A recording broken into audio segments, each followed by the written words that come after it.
Saat berduka karena orang yang disayangi meninggal dunia, tidak sedikit keluarga yang menangis meratapinya. Padahal tangisan itu justru akan menyiksa si mayit tersebut. Terdapat beberapa hadis yang menunjukkan hal itu, berikut diantaranya. Hadis dari Umar bin Khattab radhiyallahu anhu, Rasulullah shallallahu alaihi wasallam bersabda, mayit disiksa karena tangisan orang yang hidup untuknya. Hadis riwayat Bukhari 1292 dan Muslim 930. Kemudian, hadis dari Aisyah radhiyallahu anha, bahwa Rasulullah shallallahu alaihi wasallam pernah melewati wanita Yahudi yang meninggal dan ditangisi keluarganya. Kemudian Nabi shallallahu alaihi wasallam bersabda, mereka menangisi wanita itu, sementara si wanita itu disiksa di kuburnya. Hadis riwayat Bukhari 1289. Ada hadis lain yang menggunakan lafaz berbeda. Dari Mughirah bin Syu'bah radhiyallahu anhu, Rasulullah shallallahu alaihi wasallam bersabda, siapa yang diratapi maka dia disiksa karena ratapan yang ditujukan kepadanya. Hadis riwayat Bukhari 1291 dan Muslim 927.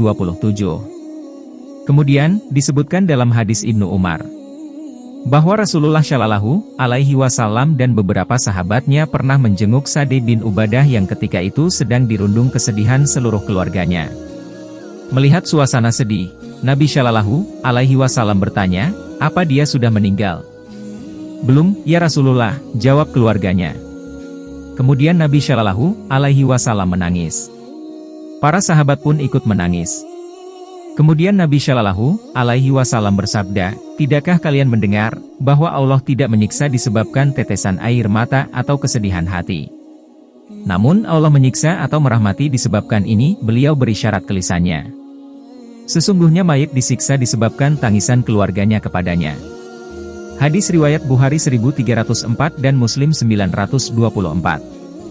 Dari dua hadis tadi, kita bisa memahami bahwa tangisan yang menyebabkan mayit disiksa adalah tangisan ratapan. Tangisan sebagai ungkapan tidak terima dan tidak ridha terhadap takdir dan keputusan Allah. Bukan tangisan karena kesedihan semata. Karena menahan tangisan kesedihan, di luar kemampuan manusia. Sampai pun Rasulullah shallallahu alaihi wasallam, beliau tidak bisa menahan bentuk tangisan itu. Makna semacam ini, sesuai dengan hadis yang diriwayatkan dari Abu Musa al-Asy'ari radhiyallahu anhu, bahwa Nabi shallallahu alaihi wasallam bersabda, ketika ada orang yang mati, kemudian keluarga yang menangisinya itu meratapinya dengan mengatakan, duhai sandaran hidupku, duhai pahlawanku, atau semacamnya, maka Allah menyuruh malaikat untuk mendorong-dorong dadanya sambil ditanya, apa benar kamu dulu seperti itu? Hadis riwayat Tirmidzi 1003 dan dihasankan Al-Albani. Kalimat semacam ini, wahai pujaanku kenapa kau tinggalkan aku, pahlawanku, sandaran hidupku, dan seterusnya. Merupakan ungkapan yang menunjukkan bahwa keluarganya tidak menerima takdir Allah dengan kematiannya.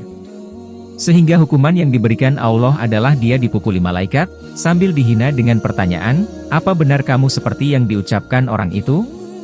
Mengapa mayit ikut disiksa? Permasalahan berikutnya, mengapa mayit turut disiksa karena tangisan mereka yang hidup?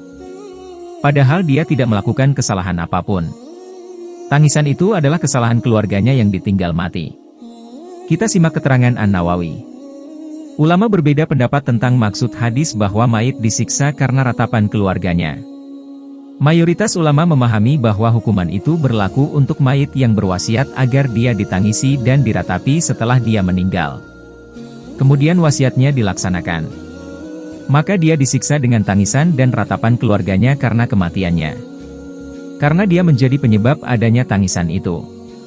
Mereka juga mengatakan, mayit yang ditangisi keluarganya dan diratapi tanpa ada wasiat sebelumnya, maka dia tidak disiksa, berdasarkan firman Allah, yang artinya, seseorang tidak menanggung dosa yang dilakukan orang lain.